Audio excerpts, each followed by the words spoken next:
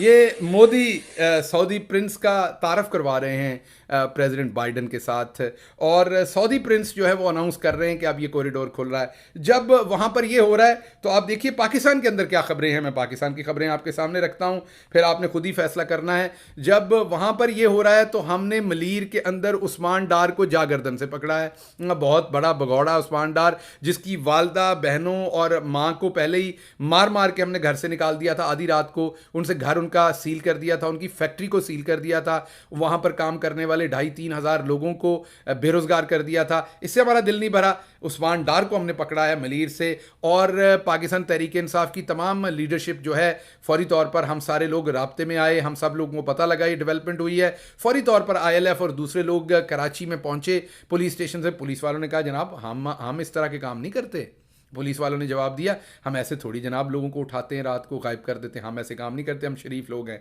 ये काम हमने नहीं किया। पुलिस वालों ने चिट्टा जवाब दे दिया। तो उस्मान डार का कोई पता नहीं कि वो कहाँ है, उसको किसी के सामने हाजिर किया जाएगा या नहीं किया जाएगा, या उसे प्रेस कॉन्फ्रेंस करके ही आज़ादी मिलेगी, ये नहीं पता। तो ये खबर हमें मिल रही है कि कहीं उस्मान डार जो है उसका उसका जो है उसका क्या करना है, ये फैसला हो रहा है। अच्छा जी, यहाँ पर हम नहीं रुके, चलें हम यहाँ पर ही रुक लेते तो फिर ही बात हो जाती कि चलें खैर है। जब हिंदुस्तान कॉरिडोर्स की बात कर रहा है, हिंदुस्तान वहाँ पर इज़्ज़तें समेट रहा है, हिंदुस्तान पूरी दुनिया का कारोबारी शो के शोरूम बन रहा है, उस वक़्त हमारा गवर्नर, मुल्क के दूसरे बड़े सूबे का गवर्नर ये कह रहा है, देखें फ़ोन छीनने की समझ आती, फ़ोन छीन लें, जिसका फ़ोन छीनना है छीन लें, उनको जान से तो ना मारें।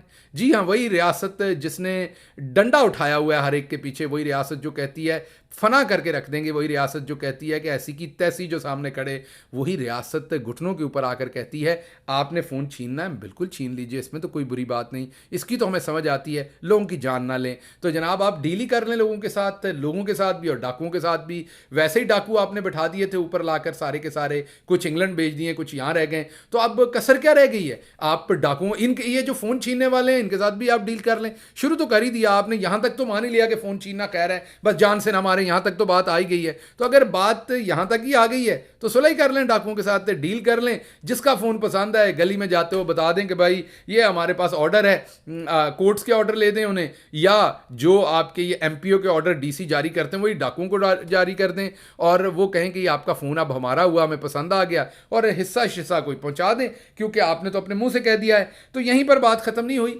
आपका एक और बहुत बड़ा, जब हिंदुस्तान जो है वो पूरी दुनिया को बता रहा है कि उन्होंने क्या करना है, आपको पता होगा हिंदुस्तान का एक फड्डा चल रहा है आजकल कनाडा के साथ। कनाडा एक बड़ा मुल्क है, आपको पता है।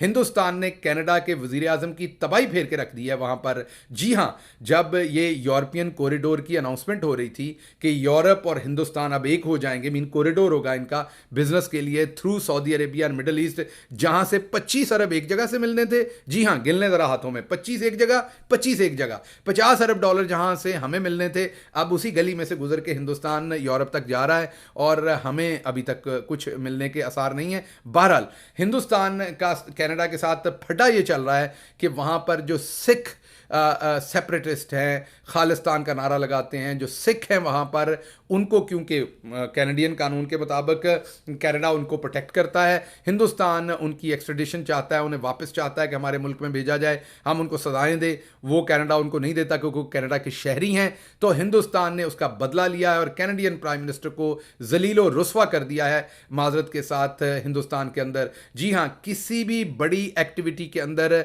उन्होंने कैनेडियन प्राइम मिनिस्टर को लागे नहीं लगने दिया, ना ही किसी और सरबराह ममलकत के साथ, और ना ही कैनेडियन जो हैं जो प्राइम मिनिस्टर हैं उनको मोदी के साथ उन्होंने कहीं नज़र आने दिया। सिर्फ फॉर्मल प्रोटोकॉल दिया जो उनका बनता था, लेकिन जब यूरोप कॉरिडोर का ऐलान हुआ, कनाडा उसमें एज अ ऑब्जर्वर शामिल है, माहौल के लिए, एनर्जी के लिए, दूसरी चीज़ों के लिए, उसके बावजूद कनाडा को उन्होंने लागे नहीं आने दिया। मतलब कि हिंदुस्तान ये तरक्कियां समेट भी रहा है, लेकिन अपनी टर्म्स के ऊपर, पाँव पे गिर के नहीं, वो कशकोल लेके नहीं ये तरक्कियां समेट रहा अपने लिए। जिसको उन्होंने कट इन टू साइज़ करना है उसको उन्होंने कट इन टू साइज़ भी किया है डरे बगैर वहाँ पर, और इस चीज़ की रिजेंटमेंट दी है जो कैनेडियन प्राइम मिनिस्टर, उन्होंने ट्रेड जो टॉक्स थी एलिजिडली, या आप यही कह सकते हैं कि रिपोर्टेडली, अभी तक जो इन्फॉर्मेशन हमारे सामने सोशल मीडिया से आई है कि उन्होंने ट्रेड टॉक्स को भी वहाँ पर कैंसिल किया है, धमकी देने के लिए कि उनको शामिल किया जाए, लेकिन शायद फिर भी सोशल मीडिया के मुताबिक उनको शामिल